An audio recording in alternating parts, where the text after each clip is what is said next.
Buenas noches, país. Buenas noches, República Dominicana y el resto del mundo, a la diáspora del Estado de la Unión en los Estados Unidos de América. Y de inmediato nuestro comentario. Nuestro comentario de esta noche va dirigido a usted, señor presidente de la República, Luis Abinader Corona. Presidente, ¿cómo es posible que en estos tiempos de cambio y de democracia y de cambio como usted le prometió a la República Dominicana, cuánto desorden, presidente, en su administración, cuánta delincuencia, presidente? Pero ¿cómo es posible? Y todos estos funcionarios haciendo todas estas diabluras.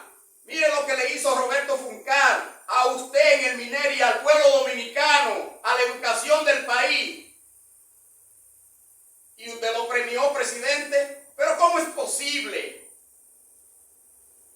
Cuánta delincuencia en su administración. Cuando usted le prometió a la República Dominicana un cambio de instituciones, un cambio político, un cambio en sentido general, presidente, porque por ahí andan los videos de cuando usted le hablaba al país y al mundo que usted iba a ser el mejor presidente de la República Dominicana. Sin embargo, presidente, ha resultado su administración todo lo contrario, presidente. Muchos funcionarios suyos, ya usted lo sabe, metiendo la mano en la administración pública. Pero ¿cómo es esto, presidente?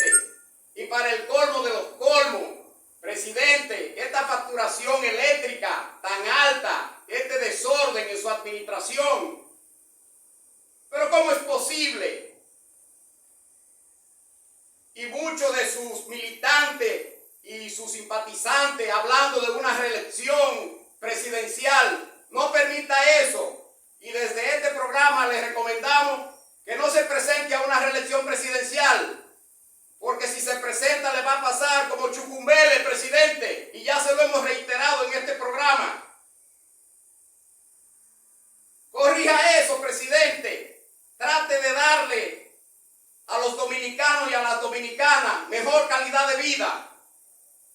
Y de inmediato nuestra entrevista central, que estará a cargo de nuestro distinguido colega Germán Álvarez, con quien vamos a conversar y a quien le vamos a dar las buenas noches. Buenas noches.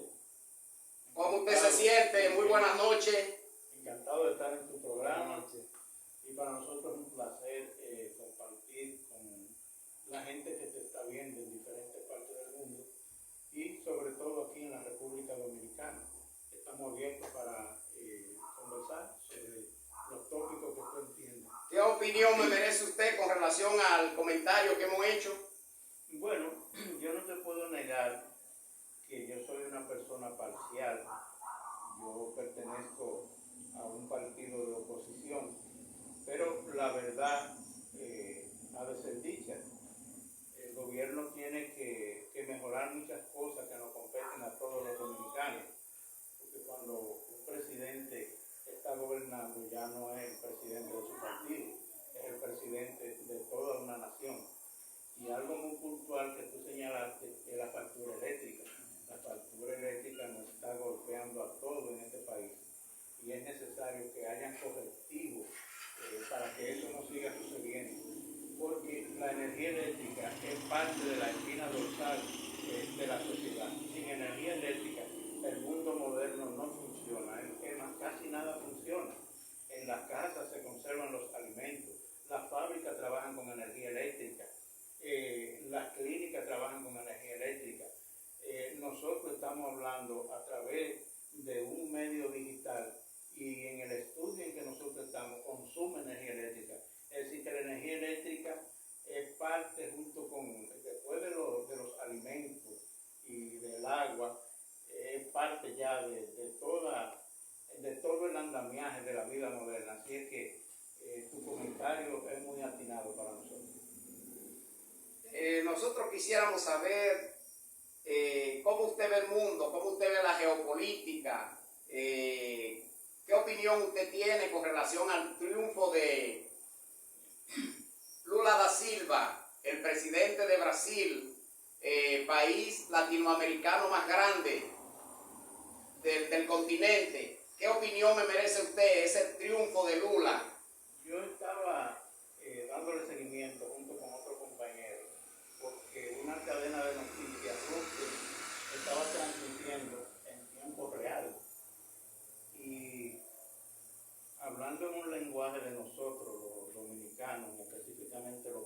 plateño, y hablando aquí desde Montellano, Puerto Plata, yo le decía a ese amigo que cuando empezaron los cómputos que lo transmitían las autoridades electorales de Brasil, que empezó el presidente de ese país arriba, con más de 500,000 de votos arriba, lo empecé a ver desde las 4 de la tarde, una hora estándar para toda parte, y empezó arriba. Y me decía ese compañero, eso fue Lula, iba arriba. No, iba arriba Bolsonaro. Y me decía ese amigo, mira, hermano, va a ganar el presidente Bolsonaro.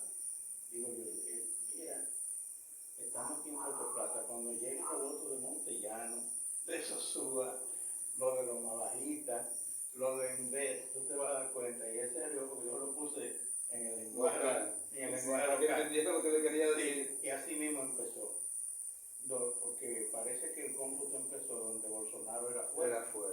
No obstante, él tenía gente en todas partes porque fue pegado. Y se dio ese triunfo. Lula pasó, ganó con casi 51 puntos. Sí. Bolsonaro con 49,6, algo así. Es decir, que porque fue muy corta la diferencia. Pero el peso del Estado se le aplicó a la oposición. El gobierno entero estaba encima de que no ganara. Pero cuando un pueblo decide una cosa, no hay quien lo pague. No hay forma. No hay forma. Entonces, ustedes recordarán, doctor, licenciado, que ese gobierno de Lula reivindicó 23 millones de personas. Y eso no es una mentira. Ninguno de los organismos internacionales ha desmentido eso. Y eso es un respiro, aunque el tiempo en que gobernó y el momento actual no es el mismo, pero él dijo que va a trabajar para que esos programas que reivindicaron esa clase social van a volver y que ese país puede tener la esperanza de que ellos van a trabajar para eso. No obstante, Bolsonaro tiene mayoría en el Congreso. La política es un arte, la política es una ciencia, y sabrá Lula cómo negociar y trabajar para, dentro de un orden democrático, con esa mayoría que no es de su partido, para entonces hacer lo que él le está prometiendo al pueblo, que es reivindicar ese país, que él lo colocó en el G20, es decir, en el grupo de países más ricos del mundo, entre los principales. Llegó a ser la 9ª economía del mundo. Y Brasil empezó a tener problemas luego que se judicializó a Dilma Rousseff, al mismo Lula. Y nosotros, que tenemos un pensamiento crítico, sabemos que por Brasil entrar en crisis, a Lula lo sacaron de la cárcel porque había una vigilia todos los días frente a la cárcel, y como el país tenía problemas económicos, cuando tú sacas un líder de la cárcel, entonces el país tiene un respiro porque hay como una nueva esperanza. Es decir, que eso no fue al azar, no porque ellos quisieron, a pesar de que a nuestro juicio era injusta, porque no se pudo probar de lo que se le acusaba. La traición. Sí, entonces es un respiro para Brasil y es un respiro para América Latina. No porque Lula sea de izquierda, porque ese pueblo no sabe, no es izquierdista, como no es izquierdista el pueblo de Colombia. Quizá izquierdista es Lula, izquierdista Petro, izquierdista Evo Morales, pero los pueblos lo que quieren es que se les satisfagan sus necesidades básicas, la educación,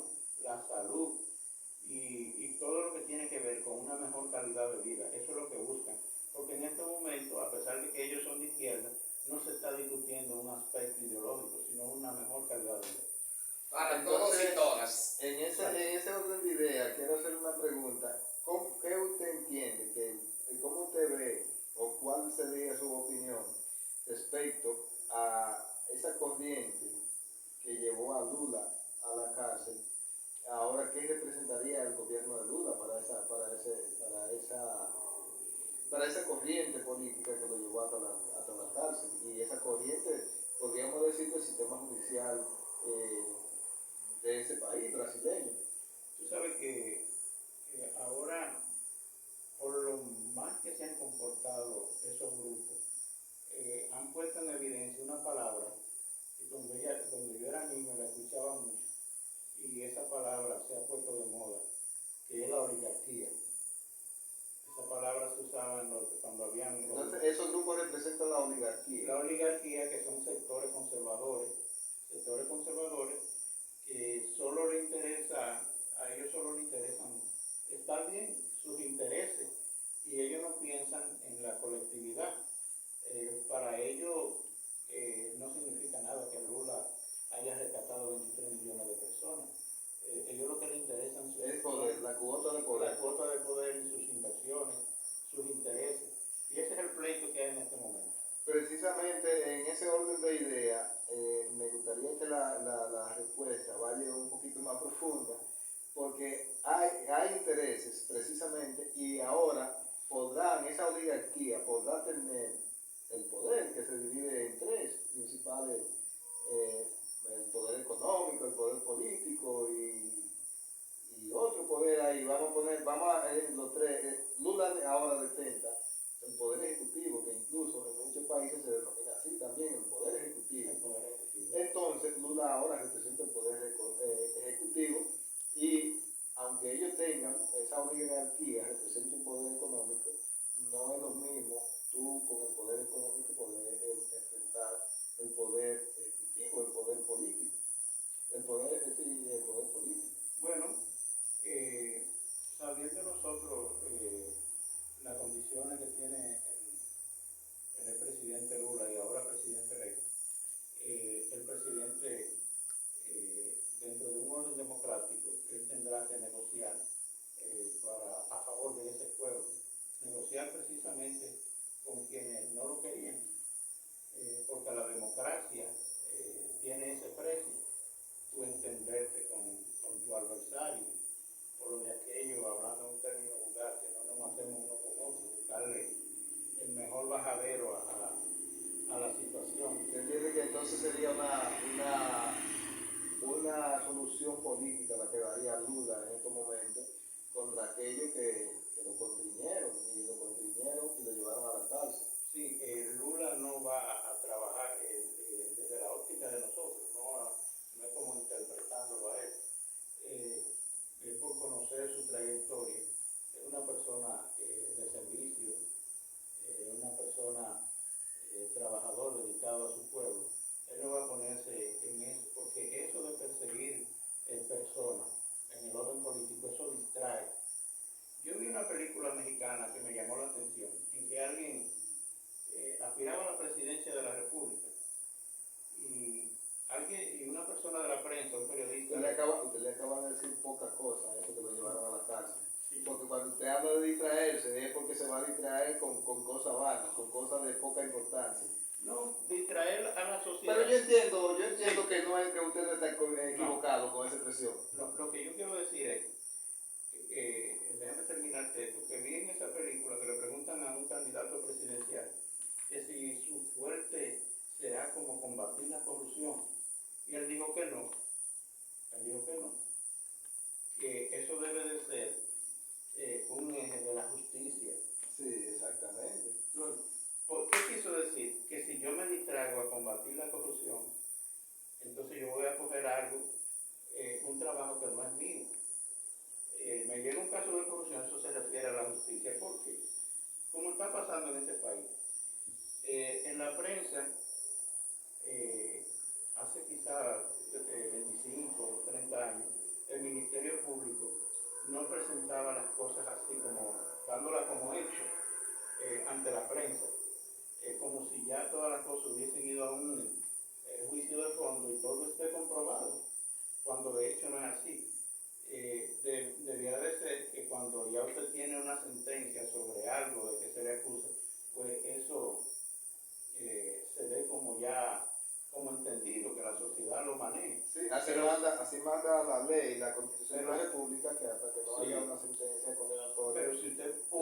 una inocencia, aunque esté en proceso de investigación. Claro, pero si usted va publicando cada cosa, eso entorpece la justicia y se entorpece usted mismo. Lo que pasa es que, miren cómo estamos nosotros haciendo una producción que puede llegar al mundo entero. Ya está escondido ahora, no es una opción, pero tampoco es posible si usted sale de su casa. Precisamente. Porque es que usted saliendo de su casa ya hay una cámara que lo está grabando. Entonces, ese punto de vista ahí yo no lo comparto. Que no salga a la luz pública. Desde que apresan a una persona y la policía está parado en cualquier esquina por ahí y va a detener a una persona cuando viene a ver a una persona grabando. Y eso es lo que sale. Quizás no es lo que el Ministerio Público, porque el Ministerio Público no hace opinión pública, o sea, no transmite imágenes ni esa cosa a la luz pública o a los medios de comunicación, sino que la prensa lo graba y por eso usted ve más esa diversificación de información. Cuando tú ves que algo sale por adelantado es porque lo publica el Ministerio Público. El Ministerio Público tiene su mecanismo. Entonces, el Ministerio Público no es que no haga su trabajo. Yo lo que te digo es que a nadie se le condene por adelantado. Sí. Eso es algo que no es bueno no es sano para la sociedad. Y Pero en el sistema Pero democrático. en esa parte están los mecanismos para perseguir eso. Por ejemplo, a mí me detiene por ahí una patrulla de la policía y sale un comunicador, un periodista o cualquiera me graba por ahí y dice, mira, lo agarraron robando y la policía lo llevó preso. Ya eso cae en difamación e injuria. El que hace esa publicación es pasible de una persecución. Pero no así la policía que me está deteniendo, porque entiende que debe investigarme momentáneamente por la facultad que le da la ley, detener a un ciudadano, preguntarle por su documento, a dónde se dirige, cierta pregunta para el policía, por ejemplo, comprobar que va circulando bien, o que no lleva ninguna infracción, ningún delito encima de esa persona. Eso es distinto a que se prejuzgue. Lo que la sociedad no tiene quizás el mismo criterio que tiene usted y el mismo criterio que tiene Esteban para disuadir, para digerir esa terminología precisamente que usted está diciendo, y por eso tiene muchas informaciones desviadas, porque no todo el mundo puede especificar y entender que esa persona que lo apresaron es inocente, y a veces muchas personas que hacen prensa no saben distinguir entre una cosa y otra. Claro, entonces el origen en cuestión es, hablábamos de Lula y de la persecución. Sí. Y yo le decía que conociendo lo del presidente Lula, él no se va a dedicar como se dedicaron a perseguirlo a él, sino que eso se hará cargo la justicia, y usted no va a ver como esos titulares, está preso, ahora vamos a hacer esto, ahora vamos a hacer aquello. Entonces la sociedad, en vez de prestarle atención a cosas fundamentales, como dice el doctor, empieza a darle seguimiento a ese tipo de cosas que no digiere, que no maneja, y la da como A torcer lo que está sí, derecho. como se dice ahora, la posverdad, darle una característica a algo como verdad, sin ser verdad, sino una distorsión de la información. Ciertamente, y eso precisamente afecta no solamente la sociedad, sino afecta el sistema de justicia de la República Dominicana, que es un sistema de justicia que está desacreditado ante los organismos internacionales, porque aquí los ministerios públicos de República Dominicana ahora es que no investigan, no hacen nada prácticamente, porque aquí lo único en República Dominicana, lo único que las autoridades hacen es hablar mucho y hacer poco. Y desde aquí, desde este programa, le pedimos al Ministerio Público de la República Dominicana que le dé seguimiento a los casos, que los casos están pasmados, no le están dando seguimiento, la justicia no le está dando seguimiento a los casos. Atención, Miriam Germán, desde nuestro programa le pedimos que le dé seguimiento a los casos y que los corruptos sean llevados a la cárcel y que sean sometidos. Le hacemos ese llamado formalmente desde este programa. Continúe, doctor. Bueno, esa es nuestra consideración. Punto de vista. Sí, nuestro punto de vista. Con relación, perdón, a la guerra Rusia-Ucrania, ¿qué puede usted aportarle al país y al mundo sobre la guerra? ¿En qué usted piensa y por qué la guerra sigue la guerra? ¿Cuál es su punto de vista o su opinión? Bueno, esa es una guerra programada. Una guerra programada en que por ejemplo, el presidente Putin, como decimos por acá, en este país, mordió la soga. En el sentido de que se hizo una amenaza de llevar la organización del Tratado del Atlántico Norte, mejor conocida como TAN, a Ucrania. Usted mismo, doctor, que se le muere un vecino que a usted no le conviene al lado, aunque ese vecino tenga derecho, aunque ese vecino sea independiente, tenga su lindero diferente al suyo, él esté de su lado, usted hace todo lo posible, si no le conviene, para que él no esté ahí. Y nosotros no podemos ver eso como bueno ni como malo. Ninguna guerra es buena. Todas las guerras son sucias.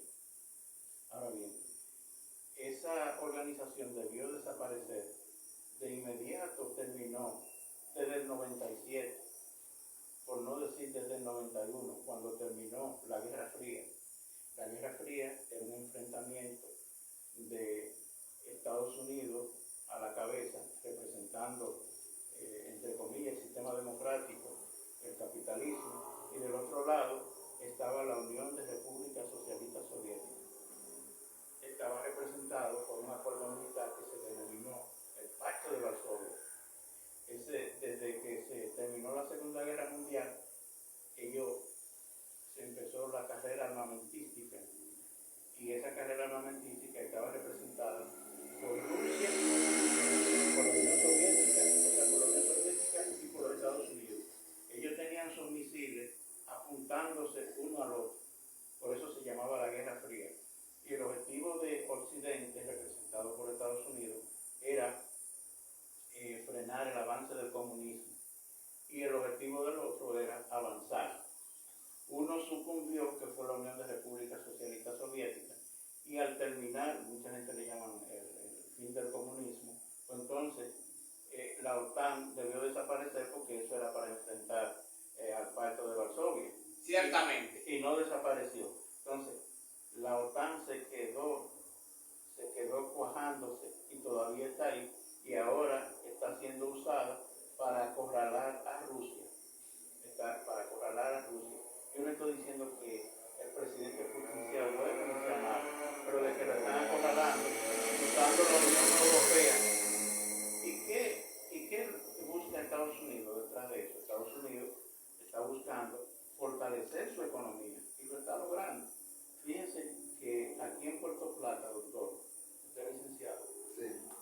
Cuando usted iba a buscar un euro, le costaba 66. Ahora hoy lo vi a 48. Entonces Estados Unidos ha logrado a sus socios bajarle el euro y encaramar el dólar.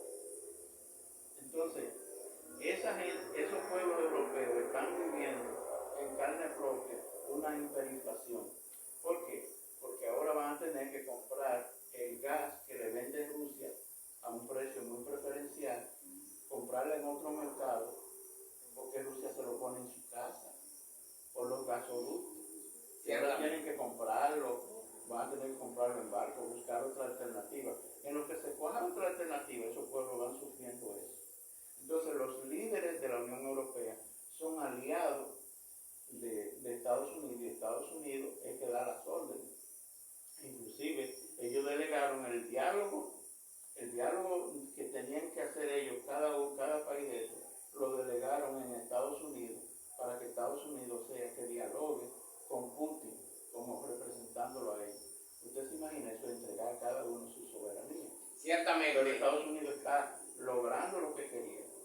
Y ustedes recordarán que hace unos años estaba en boga y la desaparecieron esa información, la guerra de Siria. La guerra de Siria, ahí estaban peleando Estados Unidos y Rusia financiando a través de terceros, grupos que Estados Unidos alimentaba, y el gobierno, que es aliado de Rusia, el de Bashar al-Assad, que es el presidente de Siria, pues entonces estaba siendo alimentado por ese país, y los grupos, Estados Unidos lo estaban alimentando, y ellos estaban peleando, pero a través de terceros. Entonces, ¿cuál es el objetivo en este momento? Estados Unidos tiene que, no es por un asunto ideológico, frenar el avance de Rusia, porque si Rusia se le convierte ya en una superpotencia, que de hecho es una potencia nuclear, una potencia militar, pero si se le vuelve una potencia económica, entonces tiene grandes problemas. Ellos han logrado hacer como si fuesen enemigos la Unión Europea, para que ni crezca la Unión Europea, ni crezca Putin, o sea, Rusia. ¿Por qué? Porque si se le suma eso, más China, que es la potencia emergente en este momento, entonces el problema todavía es más grande. Ya finalmente, concluyendo la entrevista, queremos sus recomendaciones para lo que hace la guerra. ¿Cuáles son sus recomendaciones? Usted sabe que los intereses de cada país no es como a nosotros nos dicen de manera como mediática, el amor, como venden las ONG, qué sé yo, que la paz. Cada uno lo que ve la diplomacia es intereses. Y la diplomacia tiene algo de bueno, que cuando le conviene, dialogan. Entonces hay que buscar esa conveniencia para frenar esa guerra, porque eso repercute en cada uno de los países del mundo. Ciertamente. Frenar esa guerra, dialogar, para que eso no siga avanzando. Porque eso puede desencadenar en una tercera guerra mundial, pero no. Ya Putin dijo que no va a usar ese recurso de hacer pruebas nucleares para intimidar. Ya fulano dijo que no. Todo el que va a hacer algo no lo dice. No lo dice. Putin dijo, escúchame que lo interrumpa, Putin dijo que iba a retirar las tropas el día antes de atacar a Ucrania, y atacó al otro día. Claro. Dijo el día antes y al otro día atacó. Sí. O sea, que no se ve en la guerra, no se puede creer Claro. en lo que se expresa, sino en la acción. En la acción. Una pregunta en el orden de idea económico, que vi que usted puntualizó que Europa ha bajado precisamente por la guerra, pero en nuestra economía también el dólar ha representado cierta baja, porque el dólar se cotizaba como divisa a un 56, 50, hasta casi un 58%, y ahora está entre un 52, 53 pesos. Podrían poner eso los economistas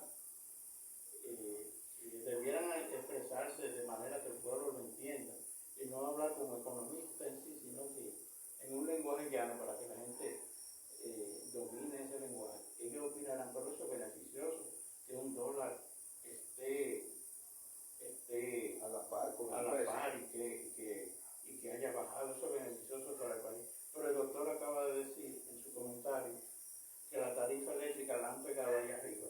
Entonces, es ficticio eso. No se había visto nunca, por ejemplo, lo que está pasando en la República Dominicana, en una comunidad, en una provincia del país, vi una información, una guagua llena de contadores, se lo llevaron a las EDE porque ya los usuarios no aguantan más, es decir, no aguantamos más, y esa observación se la hemos hecho en este programa al presidente Abinader, porque desde aquí, desde este programa, nosotros somos un programa que manejamos fuentes. Nosotros sabemos que el presidente Abinader hay unos cuantos funcionarios en lista. Dentro de esa lista está Chu Vázquez, que lo van a sacar de la administración pública. Y va a haber cambio en la Policía Nacional también. Y lo decimos en este programa muy responsablemente. En ese mismo orden de las ideas, aquí las cosas están funcionando muy mal. Y al presidente, sus funcionarios batata, como lo decimos aquí en este programa, son funcionarios batata lo que tiene el presidente Abinader, que no le aportan nada a su gestión de gobierno. Por lo que nosotros le hemos pedido y se lo reiteramos, que cancele a esos funcionarios de la administración pública que le están haciendo daño a su gestión de gobierno. Y hoy por hoy si Abinader se repostula o se postula para una reelección presidencial, va a nada al electorado dominicano, porque el partido está por el suelo. Está por el suelo el PRM. El PRM no gana una reelección presidencial. Y lo decimos también en este programa muy responsablemente a nuestro honorable presidente. Presidente, no se postule a una reelección presidencial. Lo están engañando. Si sale a la calle va a perder las elecciones. No lo haga.